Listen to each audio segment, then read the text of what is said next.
Hi guys, welcome to my channel. This is episode 1 in the series Cooking with Jules. I'm Julia, aka Jules, and in this series I'm going to be teaching you guys how to cook traditional Italian recipes as well as my own take on some of them. My entire family was born and raised in Italy, and I'm the first one out of the...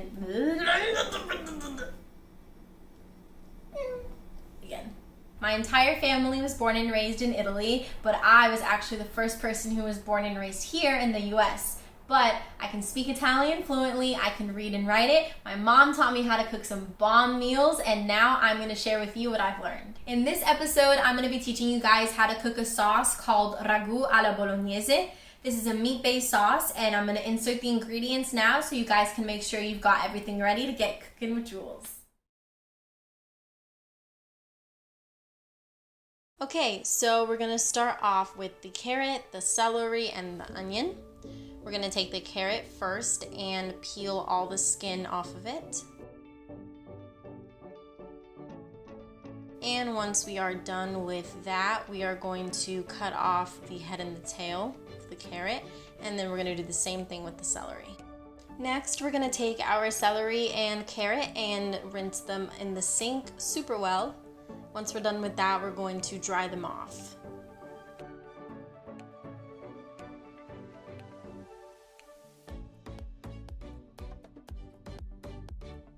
Alright, so next we're going to cut our veggies, and we're going to cut them hot dog style first.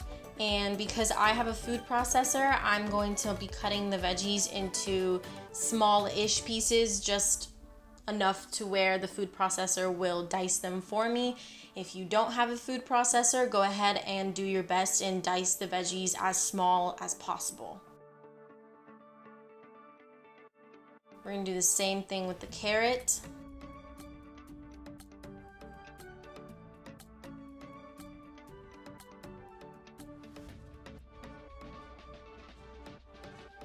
And then we're going to take our onion and we're going to peel it. Now the recipe does call for 1 medium onion. I kind of got a larger onion, so I'm just going to use about half of it. And again, if you have a food processor, go ahead and just cut them into smallish pieces because the food processor will do all the work for you. If you don't have a food processor, dice your onion as best as you can.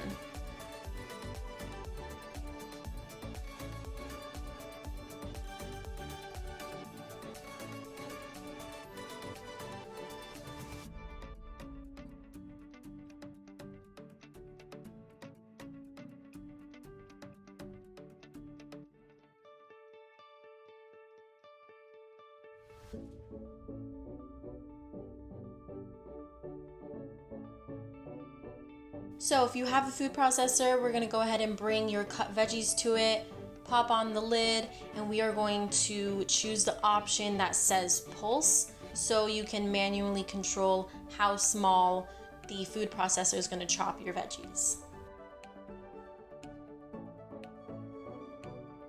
Once you have used that pulse button a little bit, we're going to take a spoon and scrape off the excess pieces on top and just kind of push them down so that we can chop all our veggies and not waste anything.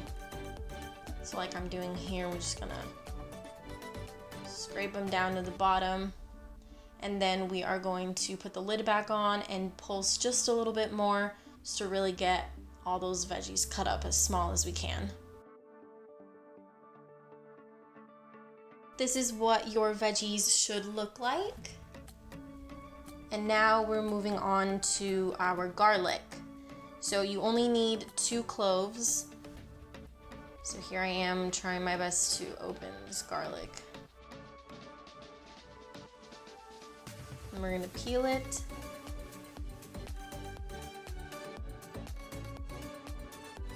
And we're going to smash it until we get 2 nice cloves. Make sure to cut off the little butt of the clove.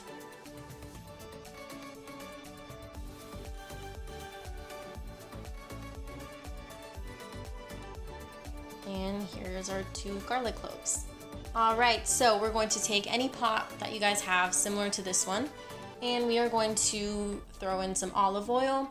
Now the recipe does say 2 tablespoons, but again, I really just eyeball this stuff. Really want to just make sure that our veggies are super nice and coated. So here I am transferring my cut up veggies into the pot. And we are going to also throw in those 2 garlic cloves.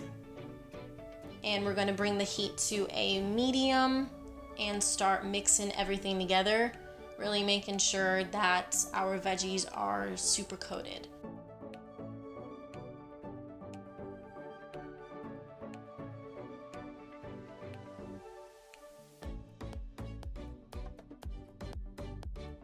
Here I am adding more olive oil because my veggies were not coated enough. So we're gonna just keep mixing, bringing it to a nice saute.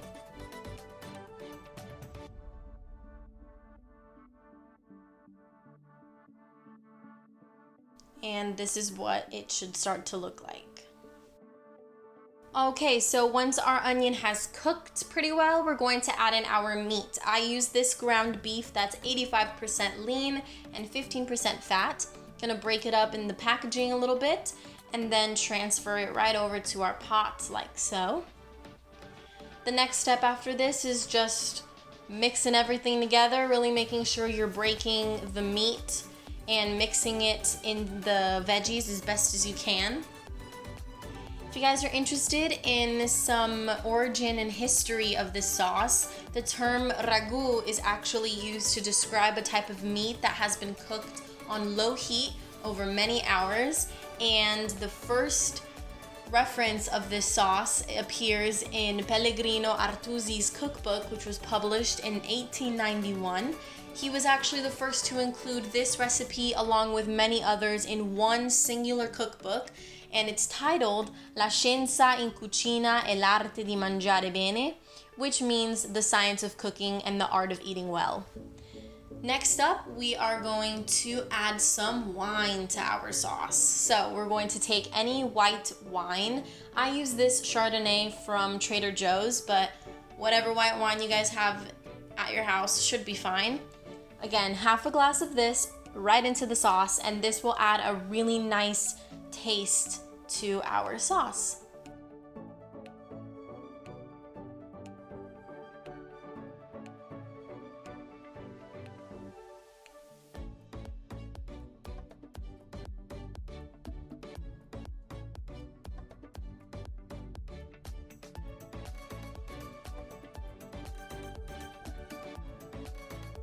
So once everything is mixed well, your sauce should look a little something like this. The next step is adding in 2 cans of our petite diced tomatoes. Make sure that you guys get the ones that have no salt added to them. We're gonna throw these right into the pot. And you guessed it, next step is mixing. Mix it all together. A lot of mixing in this recipe. And honestly, as I'm doing this voiceover right now, this looks really good and it's making me want more.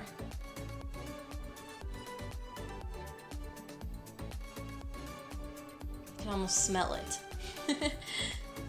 Our next ingredient is going to be chicken flavor bouillon. I have this in a powder form, but I know in the store you can get different forms of this.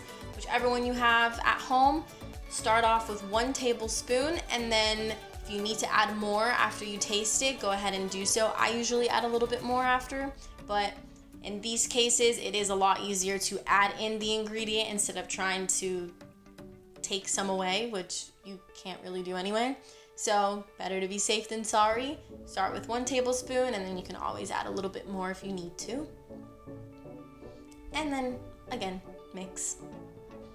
Here's me mixing the sauce one last time before the lid goes on.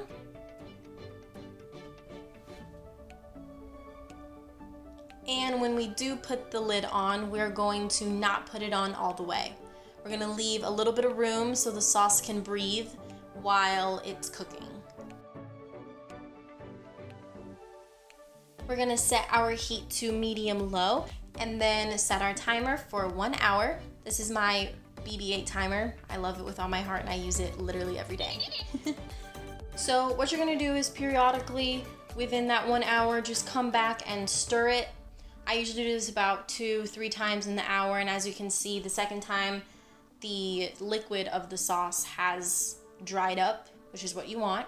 After that hour is up, go ahead, turn off the stove, give it one last mix, and you will see that the liquid that was in there when we first started is now gone, and it looks something like this. Looks really, really good. Very happy with how this turned out. Next, we're going to take those 2 garlic cloves that we had in there. We're just gonna dig them out with a little spoon because we're not gonna keep those in the sauce. Those are just there to add in some nice garlicky flavor. Now, of course, we gotta do a taste test. So go ahead and grab a bowl, put some of that sauce in there, and I promise that this tastes just as good, if not better, than how it looks.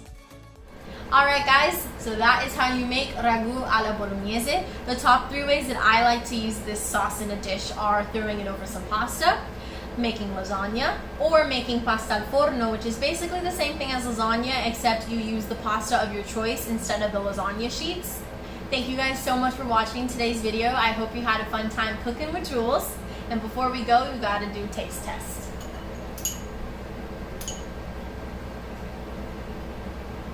Yeah. That's the good stuff. Make sure to tag me on Instagram if you guys try out this recipe for yourself. I'd love to see how your ragu turns out. Everything that I used tonight will be linked in the description box below. Make sure to give this video a thumbs up if you liked it, and if you want to see a part 2 of me taking my sauce and putting it into one of the 3 dishes that I mentioned. Don't forget to subscribe, and I'll see you next time on episode 2 of Cooking with Jules. Bye!